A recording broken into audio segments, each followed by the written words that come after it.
Hey guys, welcome to vlog hub. ఈరోజు మీకు ఈ వీడియోలో ఘాటుగా ఎంతో టేస్టీగా ఉండే కట్ పొంగల్ని చూపించిపోతున్నా. కట్ పొంగల్ని మెయిన్గా నైవేద్యం కోసం కానీ లేదా దుర్గా నవరాత్రుల్లో ప్రసాదం కోసం ప్రిపేర్ చేస్తూ ఉంటారు. అలాగే సింపుల్గా టిఫిన్లోకి ఏమీ తోచనప్పుడు కూడా ఈ కట్ పొంగల్ని ప్రిపేర్ చేసుకుంటాం. అయితే ఇది ఎలా తయారు చేయాలో చూసేద్దాం వచ్చేయండి. ముందుగా ఒక బౌల్లో కప్ రైస్ తీసుకుని పక్కన పెట్టుకుందాం.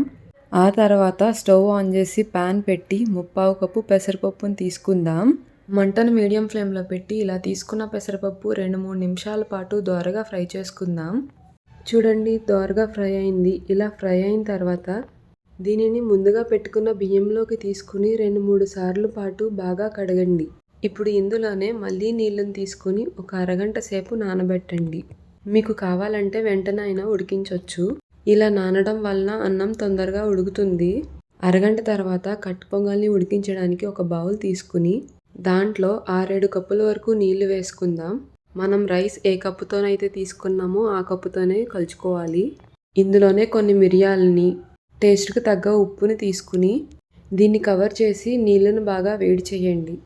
ఇలా నీళ్లు వేడవుతున్నప్పుడు అరగంట సేపు నానబెట్టిన బియ్యాన్ని తీసుకుని ఒకసారి బాగా కలిపి మూత కవర్ చేసి మీడియం ఫ్లేమ్లో బాగా ఉడికించండి. మూతని కవర్ చేస్తున్నప్పుడు ఇలా కొంచెమే కవర్ చేయండి. ఇలా కొంచెమే కవర్ చేసి ఉడికించడం వల్ల ఎసరు అనేది పొంగకుండా చాలా చక్కగా ఉడుకుతుంది. ఇది ఉడుకుతూ ఉంటే మరోవైపు స్టవ్ ఆన్ చేసి ప్యాన్ పెట్టి 2 టేబుల్ స్పూన్ నెయ్యిని తీసుకుందాం.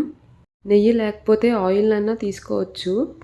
ఇది హీట్ అయ్యాక 1 టేబుల్ స్పూన్ పచ్చిశనగపప్పు, 1/2 టీ స్పూన్ జీలకర్ర, 1/2 టీ స్పూన్ ఆవాలను తీసుకుని ఫ్రై చేయండి.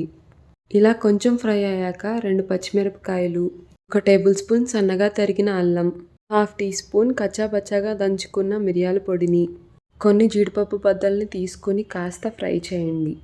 ఇలా ఫ్రై అయ్యాక దీంట్లో కొంచెం కరివేపాకు తీసుకుని బాగా ఫ్రై చేయండి. ఇవన్నీ చక్కగా ఫ్రై అయ్యాక స్టవ్ ఆఫ్ చేసి పక్కన పెట్టేసుకోండి. చూడండి, అన్నం కూడా ఉడికిపోయి వచ్చింది. మనం ఇలా ఒకటి తీసుకుని చూస్తే మెత్తగా ఉడికింది కదా. ఇదే టైంలో అన్నాన్ని స్పూన్తో కొంచెం మెతికినట్టుగా చెయ్యాలి.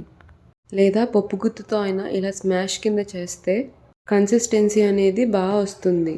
మరీ అన్నంలా కనిపించకుండా కొంచెం మెత్తగా కనిపించాలి. ఇలా చేసిన తర్వాత 2 నిమిషాల పాటు మూత లేకుండా ఉడికించండి. ఇలా 2 నిమిషాలు ఉడికిన తర్వాత ముందుగా పక్కకు పెట్టుకున్న పోపుని తీసుకుని వెంటనే మూతని కవర్ చేసి ఒక 2 నిమిషాల పాటు ఉడికించుకోవాలి. 2 నిమిషాల తర్వాత మూత తీసి బాగా కలపండి. ఇలా ఒకసారి అన్నీ కలిసేలాగా బాగా కలిపామంటే కమ్మని రుచితో కట్ పొంగలి తయారైపోయింది. ఇలా మనం అమ్మవారికి నైవేద్యం కోసం కానీ లేదా మార్నింగ్ టైం ఏం టిఫిన్ చేయాలో అర్థం కానప్పుడు ఈజీగా ప్రిపేర్ చేసుకోవచ్చు. పక్కా ట్రై చేయండి. Please like, share and subscribe.